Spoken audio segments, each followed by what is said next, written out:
रामचंद्र जन्म मरण दास से फर्क नहीं पड़ता, गोरखपुर से। कौन हमारे माँ बाप हैं, कौन, कोई फर्क नहीं पड़ता। राधे इसलिए राधे बस महाराज जी। हम भगवान के गुरुदेव अंश हैं। भगवान, क्या यही वर्ण हमारा शंकर को भगवत प्राप्ति हो जीवन का सकती है? मेरे पिता उद्देश्य एक है। ब्राह्मण थे और मेरी माता एक शूद्र थी। उनकी मैं इकलौती संतान हूँ।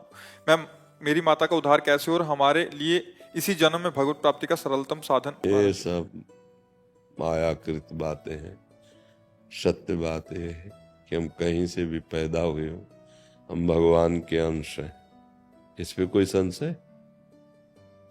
कहीं से भी पैदा हो।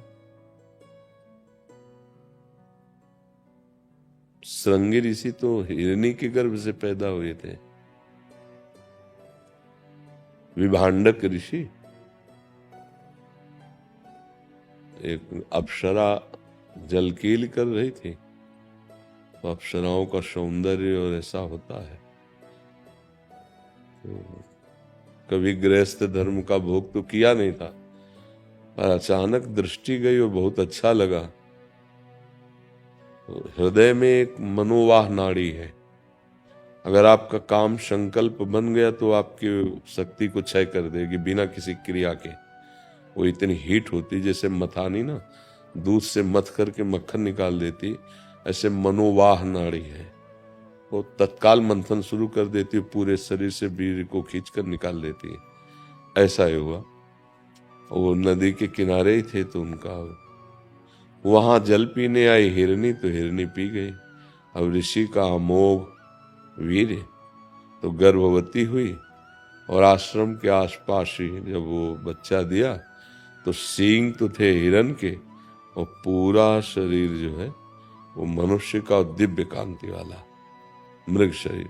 बहुत बड़े ऋषि हुए हैं श्रृंगी ऋषि, बहुत बड़े। इन्हीं के बल से तो राम लक्ष्मण शत्रुघ्न भरत जी का प्रादुर्भाव हुआ। श्रृंगी ऋषि वशिष्ठ बुलावा, इन्हीं बहुत बड़े महापुरुष है। तो देखो बच्चा, ये सोचना कि हमारे माता कौन थी, पिता कौन थे, ये सब मायाकृत है। असली माता पिता भगवान है और हम भगवान के अंश हैं। भगवत प्राप्ति किसी भी बाधा को स्वीकार नहीं करती। सबको भगवत प्राप्त, पुरुष नपुंसक नारी वा जीव चराचर कोई, जीव चराचर कोई सर्व भाव भज, भगवान के सर्व भाव भजे मोहि परम प्रिय सोई। भगवान को परम प्रिय हो आप, भगवान के दासत्व का तिलक लगाए हो, भूल जाओ तुम्हारा नया जन्म है। जब गुरु से मंत्र ले लिया जाता है तो नया जन्म हो जाता है। और अगर आपको ऐसा लगता है कि क्या ऐसी संतान होना दुर्भाग्य का विषय, नहीं। सूत जी महाराज का जन्म प्रसंग पढ़ लेना, तभी उनका सूत नाम पड़ा। वो 88,000 ऋषि नीचे बैठते हैं, वो आप सिंहासन पे बैठ के भगवत चर्चा करते हैं। लोमहर्षण जी उनका नाम है। इसका मतलब ये कोई निंदनीय बात नहीं। हाँ, संसार में बने रहो तो निंदनीय ही बात है। प्रभु की तरफ आ गए तो अगर घूरे में तुलसी जी जमी हो तो तुलसी जी है, नहीं? तो गंडकी नदी का हर पत्थर शालिग्राम है, नर्मदा जी की हर शिला भगवान शिव है। ऐसे सृष्टि में हम सब जितने जन्मे हैं ये सब भगवद अंश हैं।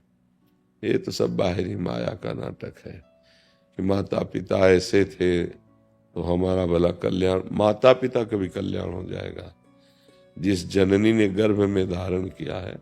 हाँ, देखो गोकर्ण जी गाय के गर्भ से जन्मे थे और जगत मंगल करने वाले बने ना। धुंधकारी का उद्धार किया, हजारों लोगों को भगवत कथा सुना के। तो इन बातों पर ध्यान नहीं देना चाहिए। खूब नाम जप करो, भगवद आश्रित रहो। और आज के बाद ये चर्चा मत करना कभी, मैं प्रभु का हूं। बस तिलक लगा लिया तो हरि के दास हैं हम। हरि के दास की जाति नहीं होती। हरि का भजे सो हरि का होए, जाति पाति पूछे नहीं कोई। कुछ नहीं। एक प्रसंग सुना होगा आपने, राजसूय यज्ञ जब भगवान ने कराई युधिष्ठिर की, तो उसमें था कि जब यज्ञ पूर्ण हो गई तो घंटा नाद होगा।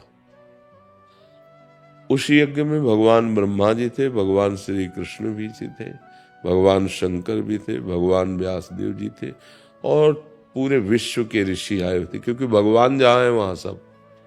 पूरी यज्ञ हो गई पर घंटा नाद नहीं हुआ। तो युधिष्ठिर ने कहा, भगवान क्या त्रुटि हो गई यज्ञ में, क्योंकि सब वेद वेदांगों के पारंगत महापुरुष हैं, कोई यज्ञ में त्रुटि तो होने पर घंटा क्यों नहीं बजा। तो उनका किसी विशेष अभिमान रही तो वैष्णव ने अभी भोजन नहीं किया, जो अत्यंत दैन्य है। तो उनका भगवान कहाँ मिलेगा, किस लोक में? बोले आपकी ही नगरी में रहता है। फिर तो भगवान शीघ्र बुलवाइए। तो बोले स्वपच वाल्मीकि उनका नाम है, जाओ उनके घर। तो अभी तक उनको सबने यही देखा था, एक हाथ में झाड़ू, दोना पत्तल कूड़ा बटोरते हुए। और भगवान ने बता दिया था कि साष्टांग दंडवत करना और ऐसे दैन्यता से बोलना, तभी आपके घर वो आ सकते हैं, नहीं तो जूठन उठाने भले आ सकते हैं, वो ऐसे नहीं आएंगे जिससे घंटा बजे। भीम और अर्जुन गए, घर में जाके देखा तो आंसू बहाते हुए प्रभु का मूर्ति रखे थे और रो रहे थे। तो उनको लगा कि ये व्यक्ति रोज दोना पत्तल उठाता, झाड़ू लगाता है, जूठी जो अन्न सामग्री मिल जाती है उससे, इतनी उच्च कोटि की भक्ति। प्रणाम किया। सो देख, अरे उनका महाराज क्यों अपराध चढ़ा रहे हो, मैं नीच गरीब आपका जूठन खाने वाला। उनका सब बंद करो, हमारा निमंत्रण स्वीकार करो।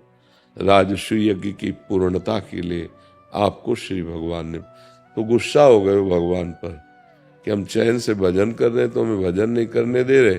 जब इतना बड़ा सम्मान होगा तो लोग पूजना शुरू करेंगे, हमारा भजन छूट जाएगा। पर चलो आप जैसा चाहते हो वैसा है। तो उनका जब भगवान का आदेश है तो हम कल आ जाएंगे। बोले आ नहीं जाओगे, पालकी भेजेंगे हम, मानना पड़ेगा आपको। तो पालकी में बैठाल कर लाए गए स्वपच वाल्मीकि जी। फिर युधिष्ठिर को आदेश किया, चरण धो इनके। चरण धुलवाए। रात भर रसोई बनी, द्रौपदी प्रधान थी रसोई, बैठाला गया रसोई में। वो कहते नहीं मालिक, हम तो दरवाजे के बाहर कुछ टुकड़े दे दो, पालेंगे। ऐसा पूरी रसोई परोसी गई। तो एक बड़ा पात्र था, उसी में सब डाल लिया ऐसे और मिला लिया। तो दियम वस्तु गोविंदम तुभ्यमेव समर्पये, भगवान को समर्पित किया। बाल ये बात देखकर द्रौपदी को लगा कि रात भर इतनी सामग्रियां अलग अलग बनाई, तो अगर कोई राजकुमार होता या राज परिवार को होता तो स्वाद से पाता अलग अलग है। तो सुपच वाल्मीकि मिला के खा गए, पूरा पा चुके, घंटा नहीं बजा। बोले प्रभु घंटा तो नहीं। बोले अपराध बन गया इन संत के प्रति, किसके मन में क्या दोष आया तुरंत बताओ। तो द्रौपदी जी ने कहा हमारे मन में ऐसा आया था कि अगर ये उच्च कुल के होते तो स्वाद तो लेते, इन्होंने सब एक ही मिला दिया। तो उनका वाल्मीकि जी आप एक में क्यों मिला दिया? बोले प्रभु स्वाद तो आप पाते, हम तो प्रसाद पाते हैं, मिला के हम तो प्रसाद। जे ही द्रौपदी ने कहा क्षमा करो हम आपके भाव को नहीं, सोई घंटा बज गया। तो ये बात सोचना कि हम नीच हैं, हम ऐसे, भागवतिक दैन्यता अलग बात है, जाति को लेकर के सबको लेकर बड़े बड़े लोग धोखे में हो जाते हैं। सबरी जी को भीलनी जाति की जान करके ब्रह्म ऋषियों ने बड़ा अपमान किया, पर उनके गुरुदेव मतंग ऋषि ने प्यार किया, पास ही कुटिया बनवाई। और जब वो जा रहे थे तो उन्होंने कहा बेटा हम तो भगवान के भजन के बल से परम धाम जा रहे हैं। सबरी जी रो पड़े कि प्रभु आपके सिवा यहाँ कोई हमें ठौर देने वाला नहीं, यहाँ के ब्रह्म ऋषि तो देखना नहीं चाहते। तो बोले चिंता न करो, जिस धाम में हम जा रहे हैं वो धाम ही स्वयं तुम्हारे यहाँ आएगा, इंतजार करना। और पधार गए तो रोज सबरी जी फूल बिछाती, जल छिड़कती, फल ला के रखती हैं, राम जी आएंगे। 1000 वर्ष व्यतीत हो गए, पर गुरु के वचनों पर अविश्वास नहीं हुआ। एक दिन देखा कि गौर श्याम मूर्ति भगवान पधार रहे। जो ऋषि थोड़ा दैन्य थे उनसे भगवान पूछ लेते थे माता सबरी का आश्रम कहाँ है, और जो बड़े तपाभिमानी थे देखा भी नहीं भगवान ने। और सबरी के यहाँ जा करके, हाँ आप विचार करो, बड़े बड़े ब्रह्म ऋषियों की कुटिया में नहीं गए, सबरी की कुटिया में गए। तो ये भाव नहीं रखना चाहिए कि हम स्त्री हैं, हम पुरुष हैं, हम क्या हैं क्या। ये भूल जाओ, असलियत में तुम भगवान के बच्चे हो, भगवान के अंश हो। तुम्हारे प्रकट होने का यही विधान रचा गया था। अब आप ऐसा भजन करो कि अब जन्म ही न हो, भगवान के दिव्य धाम में जाए। समझ गए ना जी। राधे राधे दोस्तों। तो देखा गुरुजी ने कितने प्यार से कथाओं के माध्यम से ये समझाया कि हमें घमंड नहीं करना चाहिए, ये नहीं सोचना चाहिए कि हम बहुत तपस्वी हैं, हम ब्राह्मण हैं, मतलब घमंड नहीं करना चाहिए। भक्ति ज्ञान से देखेंगे तो हम सब प्रभु के अंश हैं, और कोई ज़्यादा भक्ति करता है, कोई कम करता है, मगर जो घमंड करता है उसका घमंड फिर भगवान तोड़ ही देते हैं। एक गरीब के घर भगवान जरूर जाएंगे, मगर जो घमंड करता है, बहुत अमीर है, उसको भगवान फिर देखते तक नहीं। जैसे कि शबरी के झोपड़ी में राम जी गए और बड़े आश्रमों को देखा तक नहीं। मिलती हूँ आपको नेक्स्ट वीडियो में। राधे राधे।